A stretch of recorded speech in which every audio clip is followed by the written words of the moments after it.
জাতি বেগের কথা কইতাম আইছি কমুকেরে, কিন্তু এগো কার্যকলাপ না কইও তো পারি না। হ্যাঁ, এগো দুটা সংগঠন, একটা ইসকন আর একটা র। ইসকনের কাজ হলো কোমলমতি মুসলমানের যুবতী মেয়েদেরকে প্রেমের ফাঁদে ফেলে চরিত্র লুটে তাকে ছুঁড়ে ফেলে দেওয়া। ওদের এই কাজগুলোর সঙ্গে বাংলাদেশের বড় একজন অ্যাডভোকেট জড়িত, যিনি আইনের ধারায় ফেলে কোডের মাধ্যমে হিন্দু মুসলমানের বিবাহ পড়ায়।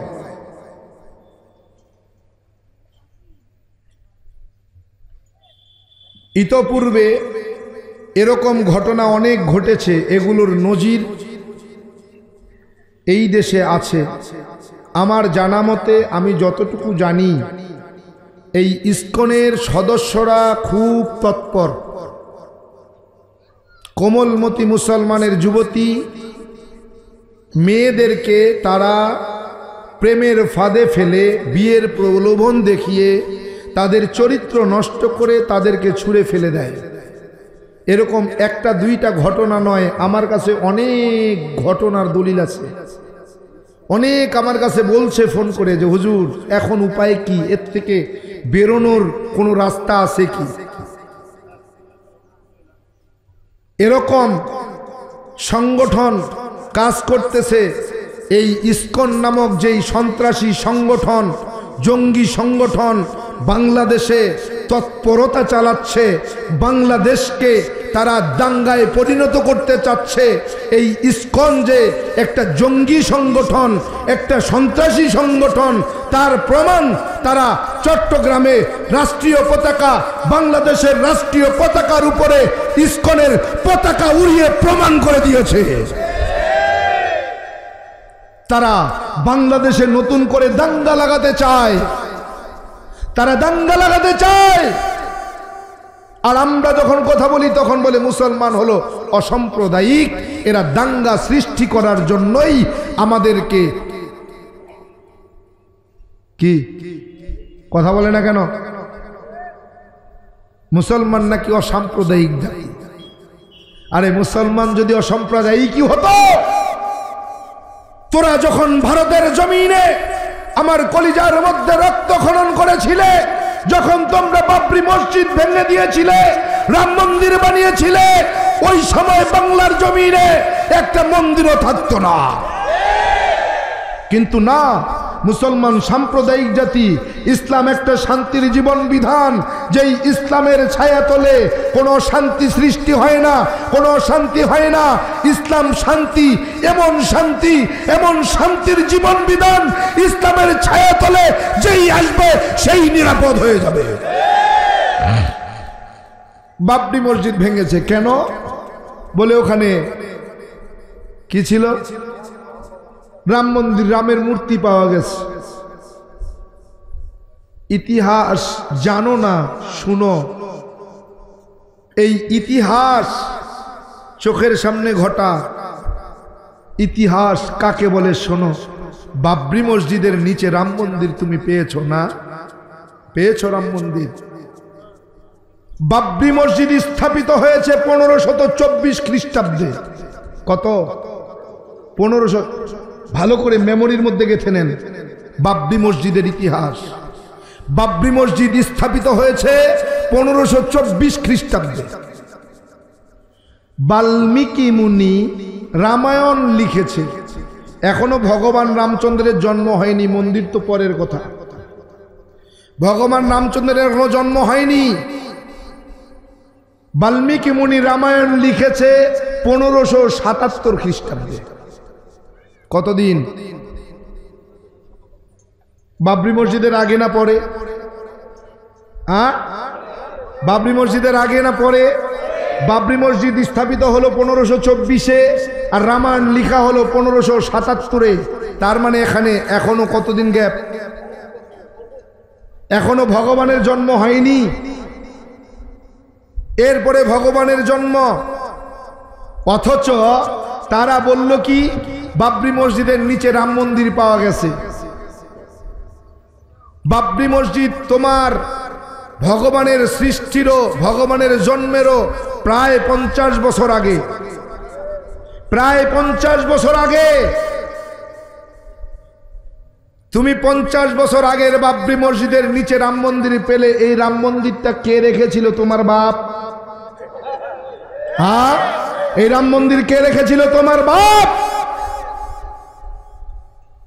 তুমি রাম মন্দির দেখে বাবরি মসজিদ ভেঙে রাম মন্দির বানিয়ে মুসলমানের কলিজায় রক্ত খনন করেছ। পৃথিবীর মুসলমান তোমাকে ক্ষমা করেনি। অপেক্ষা করো, আজ পর্যন্ত পৃথিবীর জমিনে যারাই ইসলামের বিরোধিতা করেছে, ইসলামের ক্ষতি করেছে, ইসলামকে নিয়ে খেলেছে, তারা কেউ ভালো নেই, তোমারও ভালো থাকবে না। অপেক্ষা করো, তোমার ধ্বংস অনিবার্য। এটা পৃথিবীর মুসলমান দেখবে তোমার ধ্বংসলীলা কেমনে তোমার ধ্বংস হয়েছে। এই ধ্বংসটাও কলঙ্কিত ইতিহাস হয়ে থাকবে ইনশাআল্লাহ। মুসলমানের তুমি দয়া দেখেছো, মুসলমানের হুঙ্কার তুমি দেখনি, মুসলমানের হুঙ্কার তুমি শোনোনি। অপেক্ষা করো, রাজা লক্ষণ সেন যেমন 17 জন সৈন্যের নারে তাকবীর আল্লাহু আকবারের ধ্বনি শুনে রাজপ্রাসাদের পিছনের দরজা দিয়ে পালিয়েছে, তোমার পালানোর জন্য পিছনের দরজাও থাকবে না। তুমি যে কোন রাস্তা দিয়ে পালিয়ে যাবে তা তুমি নিজেও জানো না। অপেক্ষা করো। বাংলার মুসলমান যদি সাম্প্রদায়িক না হতো, তুমি যেই দিন বাবরি মসজিদ ভেঙেছিলে সেই দিন বাংলার মুসলমান ওই ঢাকার ঢাকেশ্বরী মন্দির ভেঙে ফেলত। কিন্তু না, ইসলাম তো অসাম্প্রদায়িক জীবন বিধান নয়। ইসলাম তো, মুসলমান তো অসাম্প্রদায়িক জাতি নয়। মুসলমান তো সাম্প্রদায়িক দাঙ্গা চায় না। মুসলমান চায় শান্তি। একত্রে আপনি হিন্দু হতে পারেন, আপনি খ্রিস্টান হতে পারেন, আপনি বৌদ্ধ হতে পারেন, আমি মুসলমান, আপনারা আমরা একই বাবা মায়ের সন্তান, আমরা ভাই ভাই। কিন্তু আপনি চান দাঙ্গা লাগিয়ে এই বাংলাদেশটাকে পৃথিবীর জমিনে একটা খারাপ রাষ্ট্র, নিকৃষ্ট রাষ্ট্র পরিণত করতে। না, বাংলার মুসলমান সজাগ আছে। তুমি চাইলে পারবে না, চাইলেই তুমি পারবে না ইনশাআল্লাহ। বাংলার মুসলমান সজাগ আছে, সতর্ক আছে, যে কোনো মূল্যে এটাকে প্রতিহত করবে। এজন্য আজকে এই মাহফিল থেকে উদাত্ত আহ্বান জানাবো, অন্তর্বর্তীকালীন সরকারের মাধ্যমে বাংলাদেশ থেকে ইসকন নামক জঙ্গি সংগঠনকে নিষিদ্ধ ঘোষণা করতে হবে।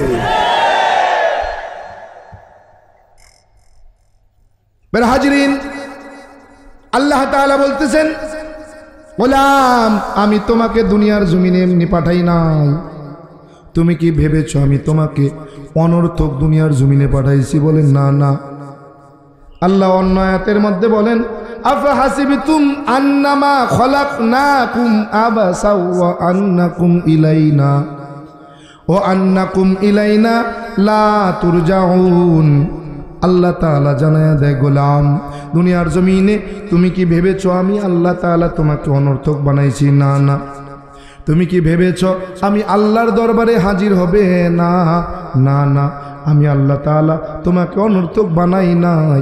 2 দিন আগে আর 1 দিন পরে হোক আমার সামনে হাজির হতে হবে। পালায়া বাঁচার কোনো উপায় নাই। সাদ্দাত ডাক দেখো, আল্লাহ তোমার জান্নাত আমার লাগবে না, তোমার জান্নাতে আমি যাব না। আমি জান্নাত বানাই আমার তৈরি করা জান্নাতের মধ্যে আমি থাকবো, তোমার জান্নাতে যাব না। এই বেঈমানটা দুনিয়ার জমিনে জান্নাত বানাইয়া দুনিয়ার বেশ্যা সুন্দরী যুবতীদের দিয়া জান্নাত সাজাইলেন আর হুর বানাইয়া জান্নাত দেখার জন্য বেঈমান রওয়ানা। আল্লাহ তাআলা ডাক দেখো, আজরাইল তাড়াতাড়ি দা, তাড়াতাড়ি যা। বেঈমানটা তৈরি করা জান্নাতে ঢোকার আগেই জানটা কবজ কইরা ল।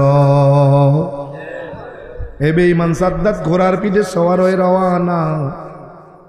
পিছনের দিকে তাকায় দেখে এক বুড়া বর্ষির মতো বাঁকা, লাঠির উপরে ভর দিয়া দিয়া হাঁটতেছে, কিন্তু হাঁটার গতি এত তেজ ঘোড়ায় তার সঙ্গে কুলায় পারে না।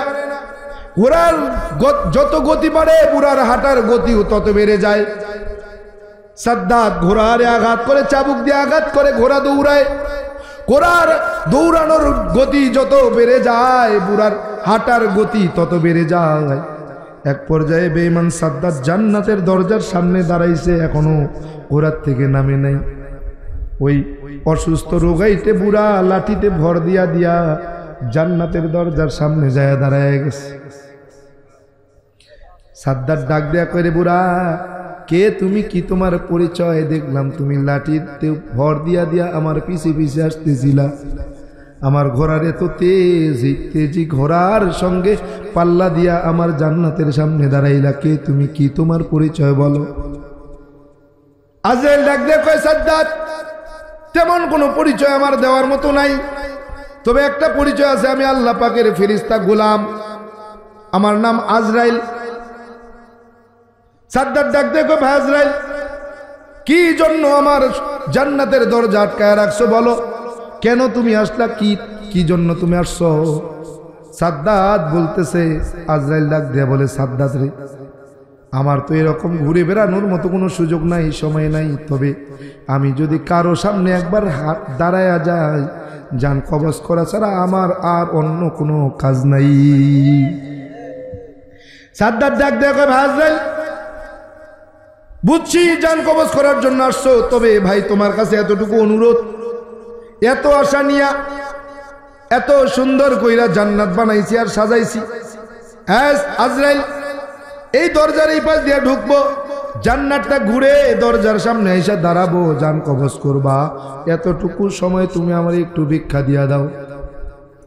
আজরাইল ডাক দেয়া কয়, সাদ্দাত ওরে সাদ্দাত তুমি কি জানো না, ইদা জা আজালহুম লা ইস্তাখিরুনা সাআতাও ওয়া লা ইস্তাকদিমুন। হে সাদ্দাত তুমি কি জানো না, হায়াতের জিন্দেগি যদি একবার ফুরাইয়া যায়, অতিরিক্ত এক মুহূর্ত সময় কাউকে দেওয়া হয় না। সাদ্দাত ডাক দেয়া কয়, ভাই আজরাইল ঠিক আছে, জান্নাত ঘুরে দেখার সময় যদি তুমি আমাকে নাও দাও, তবে রে ভাই তোমার কাছে এতটুকু অনুরোধ, এতটুকু সময় তুমি আমারে ভিক্ষা দাও, এত আশা নিয়ে এত সুন্দর করে জান্নাত বানাইছি আর সাজাইছি। এ আজরাইল জান্নাতে ঢুকার অনুমতি যদি নাও দাও, কমপক্ষে মাথাটা ঢুকাইয়া জান্নাতটা দেখার সুযোগ দাও। এতটুকু আবদার করার কারণে, এতটুকু অনুনয় বিনয় করার কারণে আজরাইলের দিলের ভিতরে একটু মায়া লেগে গেছে। আল্লাহরে ডাক দেখো, আল্লাহ একটু দেও না। আল্লাহ ডাক দেয়া করে, আজরাইল ও বেঈমানটা সাগরের মধ্যে আমি কুদরতিভাবে ভাসাইয়া, ও বেঈমানটারে জঙ্গলের মধ্যে মা বাবা সারা কুদরতিভাবে লালন পালন রিজিক দিয়া লালন পালন কইরা ও বেঈমানটারে আমি বড় করলাম, দুনিয়ার জমিনে সব চাইতে ধন সম্পদ দিয়া গোটা দুনিয়ার সব চাইতে ধনী বানাইয়া দিলাম। ও বেঈমানটারে ক্ষমতার মসনদ দিয়া গোটা দুনিয়ার বাদশাহী আমি আল্লাহ দান করলাম। ও বেঈমান আমার কাছে মাথা নত করে না, তোমার কাছে মাথা নত করে। ওরে আজরাইল ও বেঈমানটা তোমার কাছে যতটুকু অনুনয় বিনয় করেছে, তার 100 ভাগের 1 ভাগ অনুনয় বিনয় কইরা যদি আমি আল্লাহর সামনে একবার তওবা করত, আমারে যদি একবার আল্লাহ বলে ডাক দিত, এস আজরাইল, আমি আল্লাহ তাআলা তার জীবনের সমস্ত গুনাহগুলো মাফ কইরা আমি ও বেঈমানটারে তার তৈরি করা জান্নাত দিয়া দিতাম, ওই জান্নাতের মালিক হয়ে যেত। ও বেঈমান আমার কাছে মাথা নত করে না, নত হয় না, তোমার কাছে নত হয়। ওরে আজরাইল সময় দেওয়া যাবে না, বেঈমানটার জানটা কবজ কইরা ফালাও। কোথায় গেল সাদ্দাত, কোথায় নমরুদ, কোথায় গেল ফিরাউন, কোথায় গেল কারুন, কোথায় গেল হামান, কোথায় গেল সাদ্দাম, কোথায় গেল গাদ্দাফি, কোথায় গেল জর্জ ডব্লিউ বুশ? আসেনি কারো খোঁজ? না না। দুনিয়ার উম্মতের যুবক, বৃদ্ধ বাবাজি, পর্দার আলের মা, আজকে সামান্য সম্পদের মালিক হইয়া, সামান্য ক্ষমতার মালিক হইয়া নিজেরে এমন ভাবে জাহির করো, উলামা একরামের সামনে যায় এমন আচরণ করো যেন ওলামা একরাম তোমার কাছে কিছুই মনে হয় না। বলে ওলামা একরামের সঙ্গে তুমি ভালো ব্যবহার করো না। মাঝে মাঝে শোনা যায় মসজিদের ইমামের সঙ্গে ভালো কথা বলো না, ভালো ব্যবহার করো না। মাঝে মাঝে শোনা যায় মসজিদের মুয়াজ্জিনের সঙ্গে গোলামের মতো আচরণ করো। এই টাকার গরম ক্ষমতার বাহাদুরি কয়দিন আজ আছে কালকে থাকবে না। এই যশোরের টাকাওয়ালা ক্ষমতাওয়ালা ভাই, কিসের এত টাকার গরম ক্ষমতার গরম? খোঁজ নিয়ে দেখো তোমার টাকার গরম ক্ষমতার গরম খুলনা জেলা শহরে গেলে ঠিকবে না। আয় খুলনার জমিনের টাকাওয়ালা ক্ষমতাওয়ালা ভাই, কিসের এত টাকার গরম ক্ষমতার গরম? খোঁজ নিয়ে দেখো তোমার টাকার গরম ক্ষমতার গরম ঢাকার জমিনে গেলে ঠিকবে না। ঢাকার জমিনের টাকাওয়ালা ক্ষমতাওয়ালা ভাই, কিসের এত টাকার গরম ক্ষমতার গরম? খোঁজ নিয়ে দেখো তোমার টাকার গরম ক্ষমতার গরম ইন্ডিয়ার জমিনে গেলে ঠিকবে না। ও ইন্ডিয়ার জমিনের টাকাওয়ালা ক্ষমতাওয়ালা ভাই, কিসের এত টাকার গরম ক্ষমতার গরম? খোঁজ নিয়ে দেখো তোমার টাকার গরম ক্ষমতার গরম আমেরিকার রাশিয়ার জমিনে গেলে টিকবে না। ওরে আমেরিকার রাশিয়ার জমিনের টাকাওয়ালা ক্ষমতাওয়ালা ভাই, কিসের এত টাকার গরম ক্ষমতার গরম? খোঁজ নিয়ে দেখো তোমার টাকার গরম ক্ষমতার গরম রব্বে কারিমের সামনে গেলে ঠিকবে না। কোটি টাকার মালিক দেখো অভাব হয় না দূর, কোটি টাকার মালিক দেখো অভাব হয় না দূর, গরিব ঘুমায় আরাম করে মনটা বাহাদুর। ফিরআউনের লাশটা দেখো মিশর জাদু ঘরে, খায় না মাটি পোকা মাছি সবাই ঘৃণা করে। হৃদয়ে তাকি বেজার নম্রতা সদা, রহমত আসিবে সেথা প্রভুর ওয়াদা। বড়র বড়াই থাকলে দিলে রহমত আসবে না, নিজেকে নিজে ছোট মনে করিও সদা। উঁচু জমিন থেকে পানি নিচু জমিনে যায়, তেমনি খোদা রহমত আসে নম্রতার হৃদয়। ভোগবিলাসের বাড়ি গাড়ি পরে রবে সব, ভোগবিলাসের বাড়ি গাড়ি পরে রবে সব। থাকতে সময় স্মরণ করো আল্লাহ আমার রব, থাকতে সময় স্মরণ করো আল্লাহ আমার রব। আমাদের রব কে? চিৎকার দিয়ে বলেন আমাদের রব কে? ইন্নাল্লাযীনা ক্বালু রাব্বুনাল্লাহ, ইন্নাল্লাযীনা ক্বালু রাব্বুনাল্লাহু থুম্মা ইসতাকামু ফালা খাউফুন আলাইহিম ওয়ালা হুম ইয়াহজানুন। ফি কালামে জিন্দা কুরআনে হাকিম, হিকমতে ওলায়া জালাস্ত কদিম, জামিউল আলমি ফিল কুরআনে হাকিম, তাকাসুরাত আনহু আফহামুর রিজালিন। আমাদের রবকে তত্র কামহ কশুক একত্ব মনুপশ্চাৎ।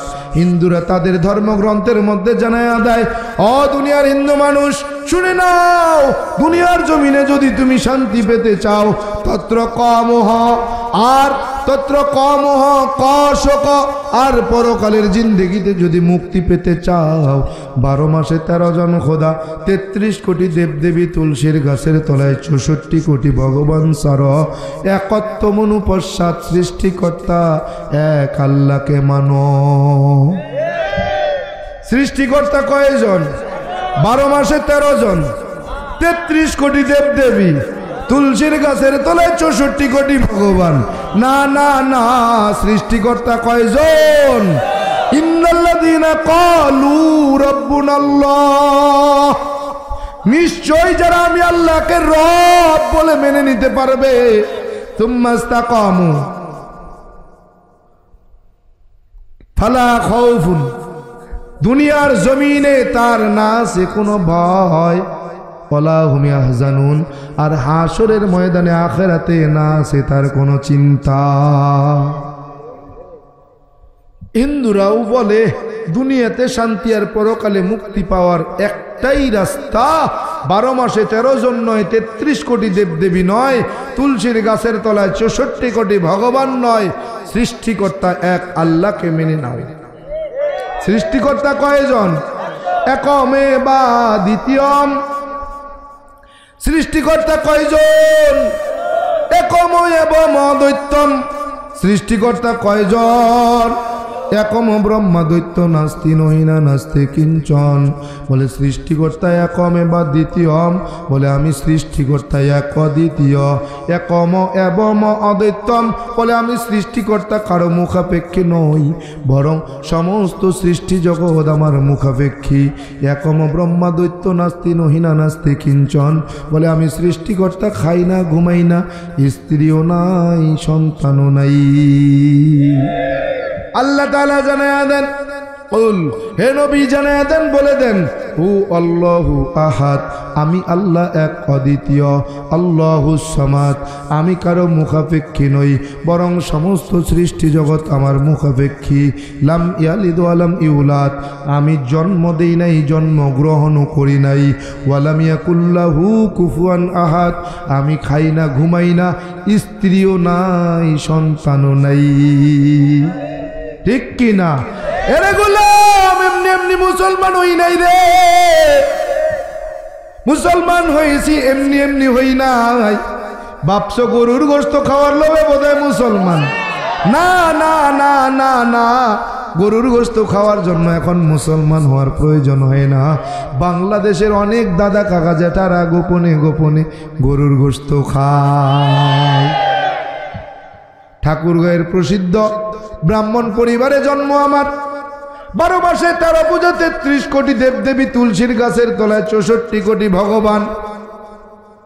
সংস্কৃত ভাষার উপরে পাণ্ডিত্য নিয়ে, ডিগ্রি নিয়ে, গবেষণা কইরা, ডক্টরেট কইরা, বেদ পুরাণ রামায়ণ মহাভারত জেন্দা বেস্তা স্মৃতি শ্রুতি মনুসংহিতা শ্রীমৎ ভাগবত গীতা রাজভোগ কালীভোগ ছাড়াও অসংখ্য কিতাবাদি গবেষণা কইরা 44,441 খানা মন্ত্র পড়ে দেখলাম, তার ভিতরে 30,000 মন্ত্র শুধু মুসলমানের গুণগান। এই 30,000 মন্ত্র কোরআনে কারিমে 30 পারা 114টি সূরা, 6,666 মতান্তরে 6,236 আয়াতের সঙ্গে হুবহু মিল পাওয়া যায়। কোরআনে কারিমের প্রত্যেকটি আয়াতে কারিমার সাথে কয়েক শত মন্ত্র পাঠ করে শোনানো যায়। প্রত্যেকটা মন্ত্রের কিতাবের নাম, অধ্যায় নম্বর, শ্লোক নম্বরও বলা যায়। এমনি এমনি মুসলমান কিন্তু হই নাই, যাই না বুঝা শুই না, যাচাই বাছাই কইরা তারপরে মুসলমান। এ পর্যন্ত আমি গুনাহগারের হাত দিয়া 2 শতাধিক অমুসলিম কালেমা পড়ে মুসলমান হয়েছে। এমনি এমনি হয়েছে বলে না না, যাই না শুই না, যাচাই বাছাই কইরা মুসলমান হয়েছে। কি ঠিক কি না? আরে অপেক্ষা করতে থাকেন, যা শুরু করছে আপনাকে পণ্ডিত পুরোহিতরা, শেষ পর্যন্ত কি হিন্দু খুঁজে পাওয়া যাবে কি না আশঙ্কা হচ্ছে। এক পণ্ডিত গোপালগঞ্জের মধ্যে আইসা কীর্তনের ময়দানে বলতেছে, সঞ্জয় বাবু, দুনিয়াতে যেমন শান্তি নাই, স্বর্গের মধ্যেও শান্তি নাই। চিন্তা করা যায় কত বড় তার সেরা। কয় স্বর্গে বলে শান্তি নেই, দুনিয়া তো শান্তির জায়গা, এটা সবাই জানে। কি এটা মুমিনদের জন্য জেলখানা, কাফেরদের জন্য বালাখানা, এটা সবাই জানি আমরা। তো জান্নাতটা তো আরামায়েশের জায়গা। কি জান্নাত হলো মুমিনদের জন্য বালাখানা, জাহান্নাম হলো কাফেরদের জন্য আযাবখানা। কি এখন কইতেছে পণ্ডিত মহারাজ, সঞ্জয় বাবু, দুনিয়াতে যেমন শান্তি নাই, স্বর্গেও তেমন শান্তি নাই। স্বর্গে একটা সমস্যা আছে। বলে কি সমস্যা? বলে সঞ্জয় বাবু, আপনি 18 বছরের যুবক হয়ে স্বর্গে প্রবেশ করবেন। 18 বছর থেকে আপনি স্বর্গ প্রবেশ করার পরে আপনার পেটে প্রচন্ড ক্ষুধা থাকবে, ক্ষুধার যন্ত্রণায় আপনি খেতে চাইবেন, স্বর্গের দেবতারা আপনাকে খেতে দেবে না। ক্ষুধার্ত অবস্থায় স্বর্গের দেবতারা আপনাকে যা খেতে দেবে আপনাকে তাই খেতে হবে। পানি পিপাসায় আপনি ছটফট করতে থাকবেন, পানি পিপাসা মিটানোর জন্য আপনি সরোবরে যাবেন, সরোবরের শ্রী স্রোত ধারা থেকে এক ফোঁটা জল তুলে আপনি খেতে পারবেন না। বলে সঞ্জয় বাবু, ক্ষুধার যন্ত্রণা সহ্য না করতে পেরে গাছের ফল ছুটায় খেতে চাইবেন, গাছের ফল ছুটায়াও খেতে পারবেন না। বলে সঞ্জয় বাবু, আরো একটা অসুবিধা। বলে আপনি 18 বছর থেকে নিয়ে 40 বছর বয়স পর্যন্ত সুস্থ সবল থাকবেন, যেই দিন আপনার বয়স 40 বছর পূর্ণ হবে আপনি অসুস্থ হয়ে পড়বেন।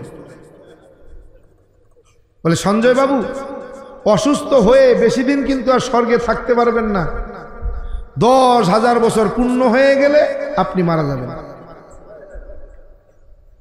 মারা গেলে কিন্তু আর স্বর্গে থাকতে পারবেন না, যেই পথে স্বর্গে প্রবেশ করেছেন ওই পথে আবার দুনিয়াতে আসতে হবে।